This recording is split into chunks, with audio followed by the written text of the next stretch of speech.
this is the most important advice. Like, if I could give you just one piece of advice to succeed in your real estate career as a new real estate agent, this is going to be it. You're going to want to stay tuned until the very end today.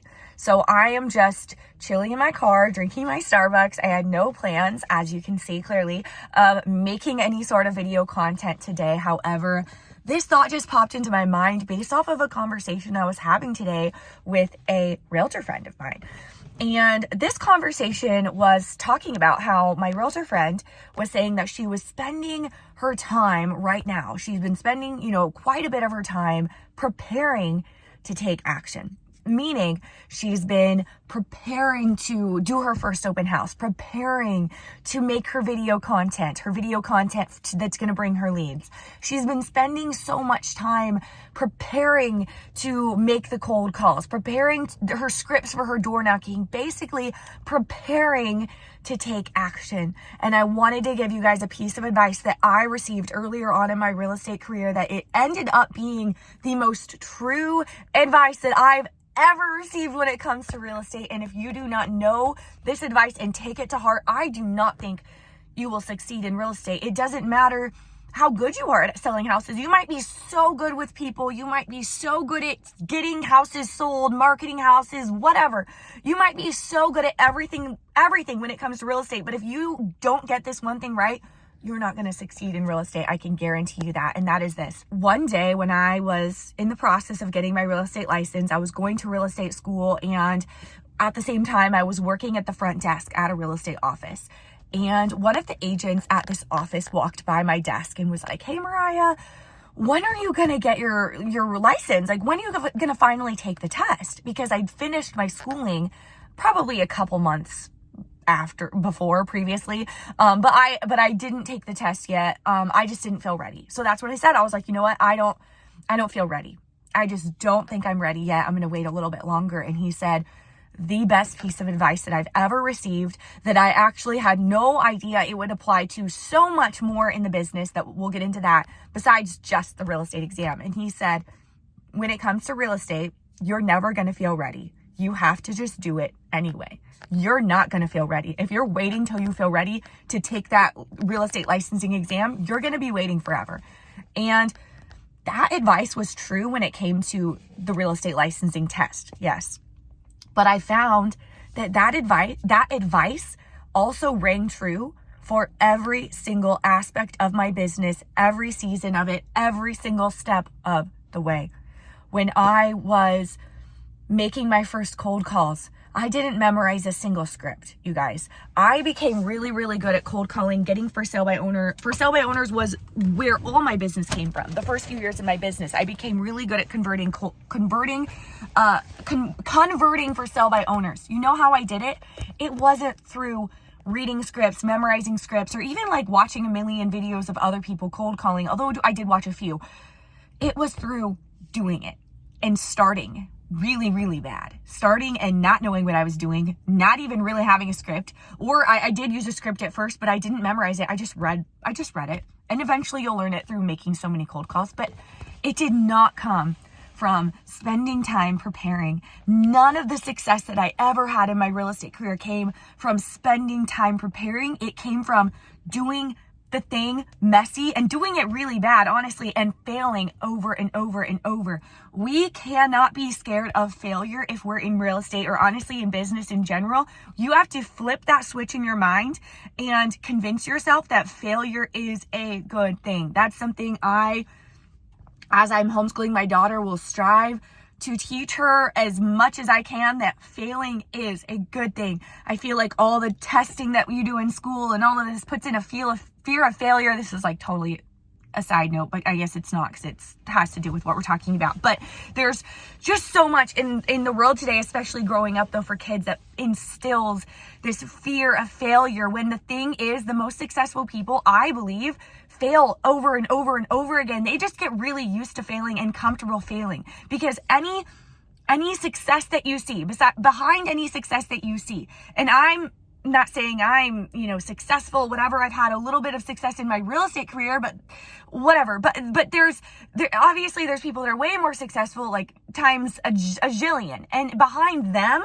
like if we're looking at those people that are like uber successful in whatever area of life, behind that success, you don't see, but there's like failure after failure after failure. And the people that aren't successful, I doubt they failed as much. They probably have not tried as much. They've probably been too scared to try because they didn't want to fail. They were probably too scared to fail. And behind any bit of success, I'll say it's small because, I have a long way to go, I guess you could say, but I have had a little bit of success in my real estate career. I've had a real estate career that I've really loved and enjoyed, and it's brought a lot of really great blessings into my life and family, and given me and my family an amazing lifestyle. And behind any bit of success, no matter how small or big it's been in my real estate life, behind it has been a whole line of failing before, if that makes sense.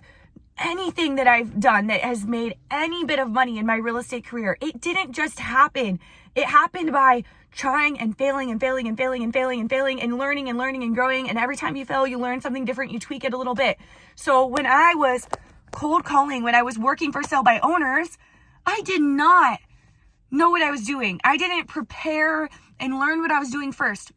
Because the thing is, in real estate, and this goes for how I get business now, video marketing, I didn't become an expert at it first. I literally sucked. I still do. Look at my video. Like, there's way better videos out there, but I still get leads from my videos. They still work for me.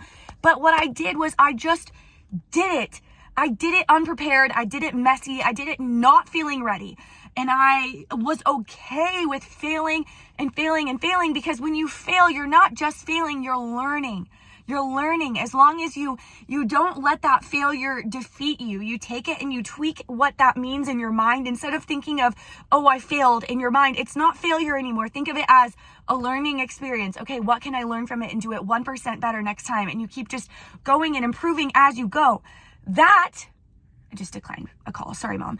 That is how you get really good at cold calling and converting leads and going on listing appointments and working with buyers and making videos, doing video marketing.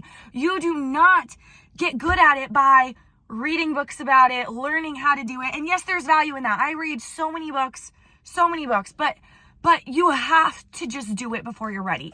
And last thing I will end on is, I was listening to Ed Mylett, his podcast. If you have not heard his podcast, I would highly recommend it. It is not real estate, it's just business in general, but it is so much value for realtors, whatever. He's a fabulous man, okay? So Ed Mylett's podcast was talking about, I'm sure he's talked about this many times on his podcast, but basically saying how, I'm going to butcher how he said it, but some to the effect of, the thing that separates successful people from people who do not succeed is the amount of time needed between when you get an idea and when you take action, or the barrier to entry between, how do I verbalize this? Because I understand it in my mind, but I sometimes have a hard time getting it into words. But it was the amount of knowledge about something / like feeling ready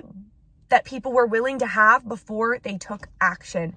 Meaning the people who were successful, the most successful, were willing to take really messy action even when they were not prepared, they were not ready, they didn't have all the knowledge, they didn't have all the things. And I truly believe with all of my heart, if you want to be successful in real estate, it is a learn on the job thing.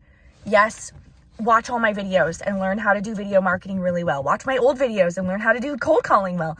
Find resources, read books, listen to podcasts about real estate, but at a certain point, and that point is probably way sooner than you think it is, at a certain point, and I would say at the beginning, while you're watching these learning, while you're doing the learning, you need to also be taking action and taking messy action. Take messy action, improve as you go, because there's no other way to succeed in real estate. If you have ever heard of anyone who has succeeded in real estate without taking action before they felt ready, tell me, because I have never heard of anyone who succeeded in real estate, honestly, business, anything to that, like that, without just taking messy action before feeling ready. So that's my piece of advice for you today. Thanks for watching, guys. Hit the thumbs up button if you like this video. Hit the thumbs down if you didn't. You can also listen on Spotify, link below if I remember to in the description. Head over to my channel. I have a handful of playlists you'll probably grab value from, and I'll see you guys soon. Bye.